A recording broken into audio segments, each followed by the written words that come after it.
కన్నా వెనకొచ్చిన కొమ్ములు మిన్నన్నట్లుగా ఎప్పుడో రాజకీయ ప్రవేశం చేసిన కేసీఆర్ కన్నా మొన్న ఈ మధ్యనే పొలిటికల్ ఎంట్రీ ఇచ్చిన జగన్ చాలా చురుకుగా రాజకీయాలు నడుపుతున్నారు.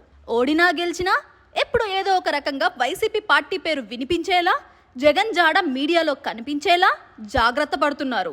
2023 తెలంగాణలో జరిగిన ఎన్నికల్లో 10 ఏళ్ల తెరాస హవాకు కేసీఆర్ ప్రభంజనానికి బ్రేకులు పడ్డాయి. తెలంగాణ తెచ్చినోడు కాదు, తెలంగాణ ఇచ్చినోడికి ఒక అవకాశం ఇవ్వాలని మార్పు దిశగా కాంగ్రెస్ పార్టీకి అధికార పీఠం కట్టబెట్టారు తెలంగాణ వాసులు. అయితే మొత్తం 119 స్థానాలకు గాను 64 స్థానాలతో కాంగ్రెస్ అధికారం చేజిక్కించుకుంటే 39 స్థానాలతో బీఆర్ఎస్ గౌరవప్రద స్థానాన్ని పొందింది.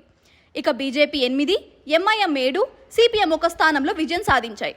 అయితే బీఆర్ఎస్ కన్నా తక్కువ సీట్లు గెలుచుకున్న బీజేపీ కూడా ప్రభుత్వం మీద తన దూకుడు చూపిస్తూ రాజకీయాల్లో చురుకుగా పాల్గొంటుంది.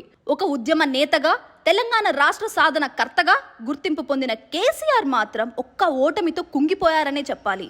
ఎన్నికల ఫలితాలు విడుదలైన నాటి నుంచి నేటి వరకు ఏ ఒక్క విషయంలోనూ కేసీఆర్ ముందుకొచ్చి ప్రజలకు మద్దతుగా ప్రభుత్వాన్ని ప్రశ్నించిందే లేదు.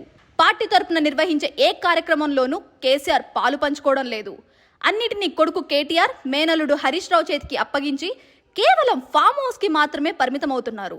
ఇన్నాళ్ళుగా కూతురు కవిత కోసం కేసీఆర్ మౌనం వహిస్తున్నారు అనుకున్న వారి ఆలోచనలను కూడా కేసీఆర్ పటాపంచలు చేస్తున్నారు. గడిచిన 6 నెలల నుంచి ప్రజా సమస్యల మీద మౌనం వహించిన కేసీఆర్ ఇప్పుడు కనీసం పార్టీ సమస్యల మీద కూడా స్పందించడం లేదు. కౌశిక్ రెడ్డి, అరికెపూడి గాంధీ వివాదం మీడియాకెక్కి పోలీస్ స్టేషన్ దాకా వెళ్లి రచ్చలేపుతున్నప్పటికీ కేసీఆర్ మాత్రం తనకేమీ పట్టనట్టు గమ్మున ఉండిపోయారు. ఇన్నాళ్ళు కేసీఆర్ ను దొర అన్న నేతలు సైతం ఇప్పుడు కేసీఆర్ దాక్కుంటున్నారని హేళన చేస్తున్నారు. ఈ విషయంలో కూడా హరీష్ రావే పార్టీ నేతలకు అందుబాటులో ఉంటూ కౌశిక్ ఇంటి మీద జరిగిన దాడి ఘటనకు నిరసన తెలియజేశారు. ఇంత జరుగుతున్నా కేసీఆర్ మాత్రం తన మౌన ముద్ర వీడలేదు. కేసీఆర్తో పోలిస్తే ఏపీలో వైఎస్ జగన్ తీవ్ర ఓటమిని ఎదుర్కొన్నప్పటికీ చాలా వేగంగా రాజకీయ అడుగులు వేసుకుంటూ పోతున్నారు. రాష్ట్రంలో వైసీపీ బలం 151 నుంచి 11కి పడిపోయినా జగన్ మాత్రం ఎక్కడ తగ్గేదేలే అన్నట్టుగా ప్రకృతి విపత్తుని కూడా తన రాజకీయ లబ్ధి కోసం వాడుకుంటూ నిత్యం మీడియాలో హడావుడి చేస్తున్నారు. అలాగే జగన్తో పోలిస్తే కేసీఆర్ మీద ఇప్పటి వరకు ఎటువంటి కేసులు లేవు.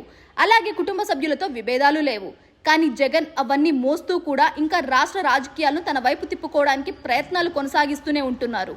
దీనితో కేసీఆర్కి జగన్ రాజకీయాలు నేర్పాలేమో అన్న అభిప్రాయం వినపడుతుంది.